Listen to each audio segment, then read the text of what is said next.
Radhe Radhe everyone. जय श्री कृष्णा, श्री शिवाय नमस्तुभ्यम। तो दोस्तों, आज हम बताएंगे कि हम अपने लड्डू गोपाल की शाम की दिनचर्या कैसे क्या करते हैं और शाम की दिया बत्ती कैसे करते हैं और अपने ठाकुर जी को क्या भोग लगाते हैं और कैसे सुलाते हैं। तो सबसे पहले हम शाम के टाइम दिया जला देते हैं, इसके बाद फिर भगवान जी का भोग लगा देते हैं। संध्या के समय पहले गणेश जी, फिर लक्ष्मी जी को दीप दिखाते हैं, फिर अपने ठाकुर जी को, और इसके बाद फिर जितने भी घर में देवी देवता हैं सबको दीप हम दिखा के और फिर इसके बाद अपने ठाकुर जी के पास रख देते हैं। इसके बाद सबको हम भोग लगाते हैं। शाम के भोग में जो कुछ भी आपके घर में हो वो अपने ठाकुर जी को लगाइए। सभी देवी देवता को भोग लगाएंगे, जल रख देंगे। इसके बाद फिर 3 बार आचमनी करके अपने ठाकुर जी को बोलेंगे कि हे प्रभु, आपका दिया हुआ जो कुछ भी आपके घर में है उसको ग्रहण करिए, क्योंकि सब कुछ दिया भगवान का ही है। इसके बाद फिर थोड़ा देर हम कोई भी बुक पढ़ेंगे, या रामायण या सुंदरकांड कुछ भी पढ़ के इसके बाद फिर हम आरती करते हैं अपने ठाकुर जी की।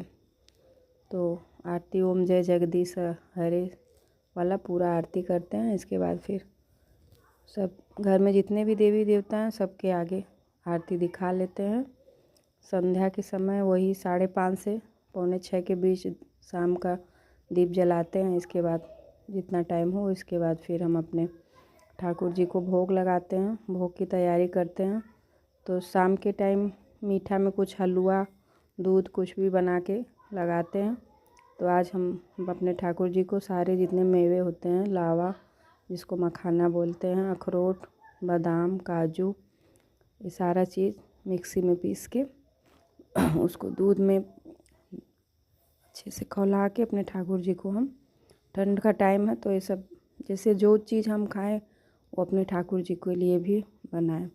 तो सबसे पहले खाने से पहले उसको ठाकुर जी के लिए बनाते हैं। उनको भोग लगा के उनको 5 बार 7 बार जितना बार हो सके, दूध हो या कुछ भी हो तो भोग लगाएं।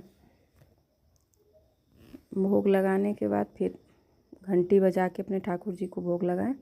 इसके बाद थोड़ा सा जल पिला दें अपने ठाकुर जी को, और हमेशा 3 बार जब भी भोग लगाएं 3 बार पानी से आचमनी करिए अपने ठाकुर जी का। ये मेरा रात्रि का भोग है। इसके बाद मैं अपने ठाकुर जी को सुला देती हूँ। कभी हलवा बना देती हूँ, कभी जो भी कुछ भी हो।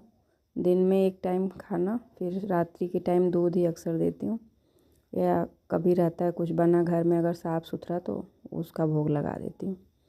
तो सबसे पहले हम अपने ठाकुर जी को जो भी चीज़ पहनाए हैं, माला है, बांसुरी है, हाथ का कंगन है, ये सब कड़ा वड़ा सब उतार के इसके बाद अपने ठाकुर जी को इत्र की मालिश करते हैं।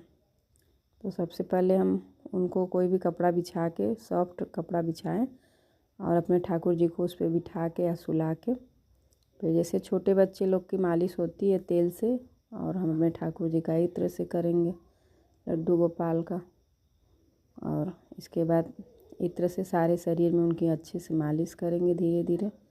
और अंगूठा बिल्कुल भी नहीं लगाना है, जितना हो सके वो बीच वाली उंगली से करना है। मेरा तो कभी कभी लग भी जाता है।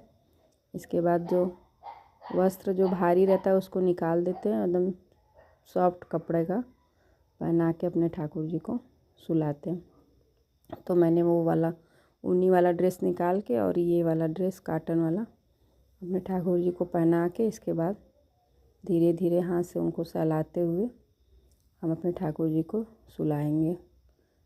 कुछ भी मन में हो, एक लोरी छोटा या कोई भी गाना हो तो अपने ठाकुर जी को सुनाते हुए धीरे धीरे उनको, जैसे छोटे बच्चे को एकदम शांति बना के घर में धीरे धीरे सुलाते हैं, वैसे हम भी अपने ठाकुर जी को या अपने लड्डू को धीरे धीरे सुला देते हैं।